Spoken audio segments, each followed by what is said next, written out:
அவருடைய கண்ணீர் நிறுத்தப்பட்டு விட்டது, அழுகைக்கு முடிவு வந்து விட்டது. இன்றைக்கு இயேசு சொல்லுகிறார், இனி நீ அழுது கொண்டிராய். நீ எதுக்கு கண்ணீர் வடிக்கிறாயோ அந்த காரியத்தில் உனக்கு ஒரு அற்புதம் செய்வேன். அந்த பிரச்சனை முடிவடையும். இனி நீ துக்கமுகத்தோடு இருப்பதில்லை, இனி நீ கண்ணீர் வடிப்பதில்லை. எந்த காரியத்திற்காக நீ அழுது கொண்டிருக்கிறாயோ அந்த காரியத்தில் இன்னைக்கு உடைய கணவர் காரியமாய், பிள்ளைகள் காரியமாய், மனைவியின் காரியமாய், வேலை காரியமாய், பிஸ்னஸ் காரியமாய், ஊழிய காரியமாய், ஒரு தேவைகளை குறித்து, ஒரு நிந்தை நெருக்கத்தினால, ஒரு அவமானத்தினால, இழப்பினால, இப்படி ஏதோ ஒரு காரியத்தினால நீங்கள் அழுது கொண்டிருக்கலாம்.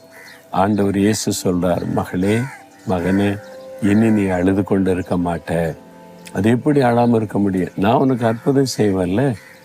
நீ எதுக்கு அழுகிறாயோ அந்த காரியத்தில் ஒரு அற்புதம் செய்வேன். உன் கண்ணீரை துடைக்கும்படி உனக்கு அற்புதம் செய்